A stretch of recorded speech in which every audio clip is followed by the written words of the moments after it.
पंजाब हरियाणा हिमाचल मैं हां नवजोत कौर बुलेटिन विच सब तो पहला गल करांगे प्रधानमंत्री नरेंद्र मोदी दी जो कि थोड़ी देर दे विच मन की बात दे विच संबोधन करन जा रहे ने। साल 2021 दे विच दूजी बार मन की बात करनगे प्रधानमंत्री मोदी और कोरोना दे वधदे केसां ते वैक्सीनेशन नूं लैके संबोधन कर सकदे ने। और कल तो देश भर दे विच वैक्सीनेशन दे दूजे फेज दी शुरुआत होण जा रही है। तुहानूं दस दईए कि दो मुख वैक्सीन जिहड़ियां ने एक कोविशील्ड और कोवैक्सीन इन्हां दे पहले फेज की शुरुआत हो चुकी सी। फिलहाल हुण कल तो दूजे फेज की शुरुआत होने जा रही है जिस दे विच लोकां नूं टीकाकरण दी सहूलत जिहड़ी है मुहैया करवाई जाएगी, टीकाकरण किया जाएगा और वैक्सीन दे सहूलत दे नाल लोकां नूं कोरोना तो निजात दिवाउण दी कोशिश दे विच भारत सरकार और भारत दी जो पहल है कोवैक्सीन नूं लैके कोविशील्ड नूं लैके इस दे दूजे चरण दी शुरुआत कल होण जा रही है। तां तमाम अजिहियां गल्लां ने जिस ते गलबात कर सकदे ने प्रधानमंत्री नरेंद्र मोदी और कुछ ही समा रह गया है जदों कि नरेंद्र मोदी वल्लों प्रधानमंत्री वल्लों मन की बात कीती जावेगी और मन की बात दे विच कोरोना के वधदे केसां नूं लैके भी संबोधन उन्हां वल्लों कीता जा सकदा है। खास करके अगर गल कीती जाए कोरोना के दूजे स्ट्रेन की, तां दूजा स्ट्रेन बेहद खतरनाक दस्सिया जा रहा है पहले स्ट्रेन नालों और बीतिया 2020 सारा साल भी। मेरे प्यारे देशवासियों नमस्कार। कल माघ पूर्णिमा का पर्व था। माघ का महीना विशेष रूप से नदियों, सरोवरों और जल स्रोतों से जुड़ा हुआ माना जाता है। हमारे शास्त्रों में कहा गया है माघे निमग्ना सलिले शुशीते विमुक्त पापा त्रिदिवम प्रयांति, अर्थात माघ महीने में किसी भी पवित्र जलाशय में स्नान को पवित्र माना जाता है। दुनिया के हर समाज में नदी के साथ जुड़ी हुई कोई न कोई परंपरा होती ही है।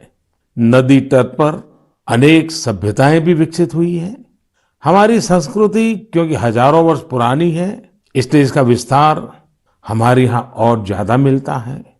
भारत में कोई ऐसा दिन नहीं होगा जब देश के किसी न किसी कोने में पानी से जुड़ा कोई उत्सव न हो।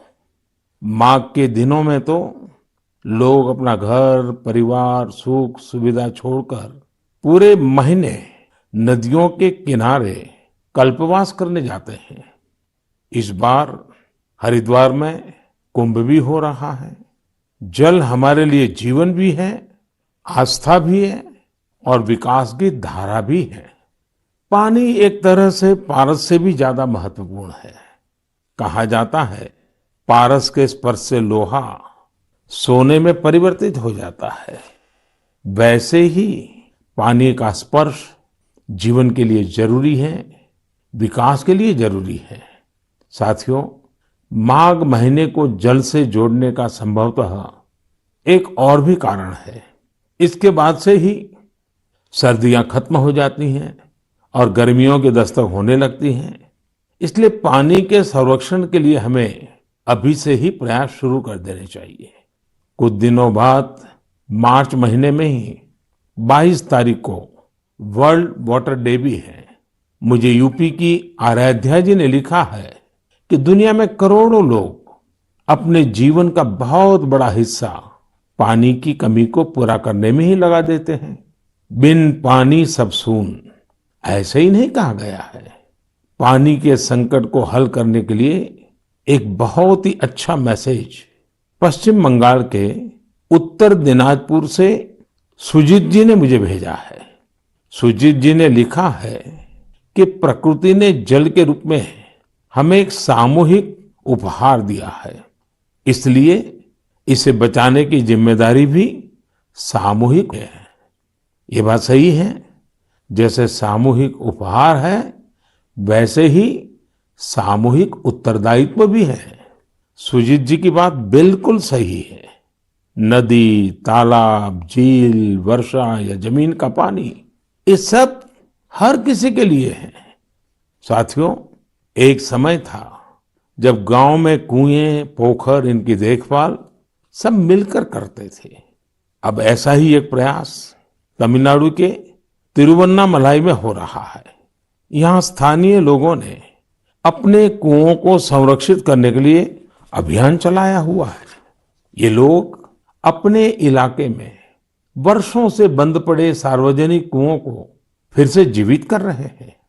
मध्य प्रदेश के अगरोदा गांव की बबीता राजपूत जी भी जो कर रही है, उससे आप सभी को प्रेरणा मिलेगी। बबीता जी का गांव बुंदेलखंड में है। उनके गांव के पास कभी एक बहुत बड़ी झील थी जो सूख गई थी। उन्होंने गांव की ही दूसरी महिलाओं को साथ लिया और झील तक पानी ले जाने के लिए एक नहर बना दी।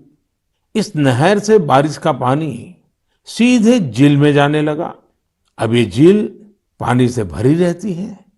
साथियों, उत्तराखंड के बागेश्वर में रहने वाले जगदीश कुनियाल जी का काम भी बहुत कुछ सिखाता है।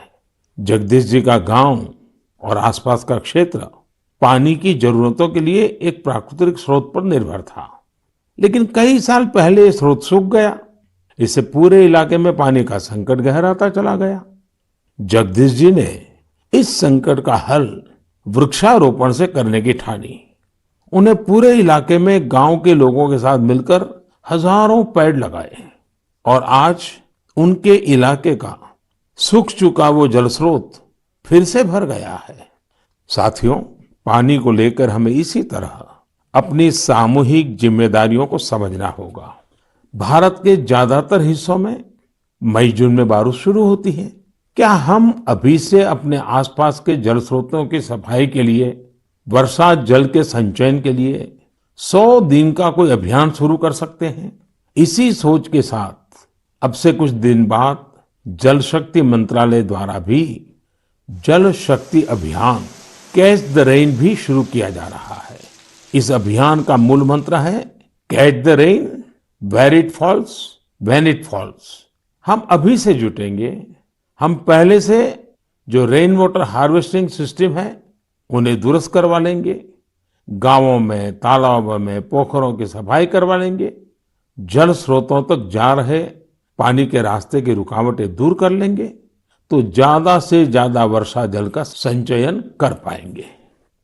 मेरे प्यारे देशवासियों, जब भी माघ महीने और इसके आध्यात्मिक सामाजिक महत्व की चर्चा होती है तो ये चर्चा एक नाम के बिना पूरी नहीं होती। ये नाम है संत रविदास जी का। माघ पूर्णिमा के दिन ही संत रविदास जी की जयंती होती है। आज भी संत रविदास जी के शब्द, उनका ज्ञान हमारा पथ प्रदर्शन करता है। उन्होंने कहा था, एकई माटी के सब भांडे, सबका एको सृजनहार। रविदास व्यापई एकई घट भीतर, सबको एकई घड़े कुम्हार। हम सभी एक ही मिट्टी के बर्तन हैं, हम सभी को एक ने ही गढ़ा है।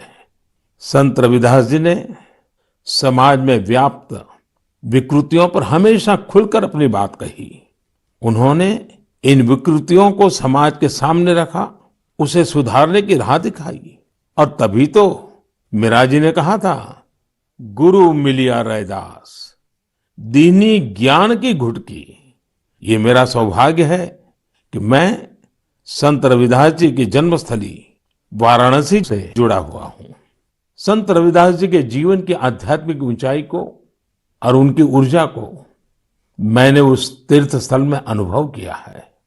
साथियों, रविदास जी कहते थे, करम बंधन में बंद रहियो, फल की नात जियो आस। कर्म मानुष का धर्म है, सत भाखे रविदास। अर्थात हमें निरंतर अपना कर्म करते रहना चाहिए, फिर फल तो मिलेगा ही मिलेगा। यानी कर्म से सिद्धि तो होती ही होती है। हमारे युवाओं को एक और बात संत रविदास जी से जरूर सीखनी चाहिए। युवाओं को कोई भी काम करने के लिए खुद को पुराने तौर तरीकों में बांधना नहीं चाहिए। आप अपने जीवन को खुद ही तय करिए, अपने तौर तरीके भी खुद बनाइए और अपने लक्ष्य भी खुद ही तय करिए। अगर आपका विवेक, आपका आत्मविश्वास मजबूत है तो आपको दुनिया में किसी भी चीज से डरने की जरूरत नहीं है। मैं ऐसा इसलिए कहता हूं क्योंकि कई बार हमारे युवा एक चली आ रही सोच के दबाव में वो काम नहीं कर पाते जो करना वाकई उन्हें पसंद होता है। इसलिए आपको कभी भी नया सोचने, नया करने में संकोच नहीं करना चाहिए। इसी तरह संत रविदास जी ने एक और महत्वपूर्ण संदेश दिया है। ये संदेश है अपने पैरों पर खड़ा होना। हम अपने सपनों के लिए किसी दूसरे पर निर्भर रहें, ये बिल्कुल ठीक नहीं है। जो जैसा है वैसा चलता रहे, रविदास जी कभी भी इसके पक्ष में नहीं थे। और आज हम देखते हैं कि देश का युवा भी इस सोच के पक्ष में बिल्कुल नहीं है। आज जब मैं देश के युवाओं में इनोवेटिव स्पिरिट देखता हूं, तो मुझे लगता है कि हमारे युवाओं पर संत रविदास जी को जरूर गर्व होता। मेरे प्यारे देशवासियों, आज नेशनल साइंस डे भी है। आज का दिन भारत के महान वैज्ञानिक डॉक्टर सीवी रमन जी द्वारा की गई रमन इफेक्ट खोज को समर्पित है। केरल से योगेश्वरन जी ने नमो ऐप पर लिखा है कि रमन इफेक्ट की खोज ने पूरी विज्ञान की दिशा को बदल दिया था। इससे जुड़ा हुआ एक बहुत अच्छा संदेश मुझे नासिक के स्नेहिल जी ने भी भेजा है। स्नेहिल जी ने लिखा है कि हमारे देश के अनगिनत वैज्ञानिक हैं जिनके योगदान के बिना साइंस इतनी प्रगति नहीं कर सकती थी। हम जैसे दुनिया के दूसरे वैज्ञानिकों के बारे में जानते हैं, वैसे ही हमें भारत के वैज्ञानिकों के बारे में भी जानना चाहिए। मैं भी मन की बात के इन श्रोताओं की बात से सहमत हूं। मैं जरूर चाहूंगा कि हमारे युवा भारत के वैज्ञानिक इतिहास को, हमारे वैज्ञानिकों को जाने, समझे और खूब पढ़ें। साथियों, जब हम साइंस की बात करते हैं तो कई बार इसे लोग फिजिक्स, केमिस्ट्री या फिर लैब्स तक ही सीमित कर देते हैं। लेकिन साइंस का विस्तार तो इससे कहीं ज्यादा है। और आत्मनिर्भर भारत अभियान में साइंस की शक्ति का बहुत योगदान भी है। हमें साइंस को लैब टू लैंड के मंत्र के साथ आगे बढ़ाना होगा। उदाहरण के तौर पर हैदराबाद के चिंतला वेंकट रेड्डी जी हैं। रेड्डी जी के एक डॉक्टर मित्र ने उन्हें एक बार विटामिन डी की कमी से होने वाली बीमारियां और उसके खतरों के बारे में बताया। रेड्डी जी किसान हैं। उन्होंने सोचा कि वो इस समस्या के समाधान के लिए क्या कर सकते हैं। इसके बाद उन्होंने मेहनत की और गेहूं, चावल की ऐसी प्रजातियों को विकसित की जो खास तौर पर विटामिन डी से युक्त है। इसी महीने उन्हें World Intellectual Property Organization Geneva से पेटेंट भी मिली है। ये हमारी सरकार का सौभाग्य है कि वेंकट रेड्डी जी को पिछले साल पद्मश्री से भी सम्मानित किया था। ऐसे ही बहुत इनोवेटिव तरीके से लद्दाख के उर्गेन फुत्सौग भी काम कर रहे हैं। उर्गेन जी इतनी ऊंचाई पर ऑर्गेनिक तरीके से खेती करके करीब 20 फसलें उगा रहे हैं, वो भी साइक्लिक तरीके से। यानी वो एक फसल के वेस्ट को दूसरी फसल में खाद के तौर पर इस्तेमाल कर लेते हैं। है ना कमाल की बात। इसी तरह गुजरात के पाटन जिले में कामराज भाई चौधरी ने घर में ही सहजन के अच्छे बीज विकसित किए हैं। सहजन को कुछ लोग सरगवा बोलते हैं। इसे मोरिंगा या ड्रमस्टिक भी कहा जाता है।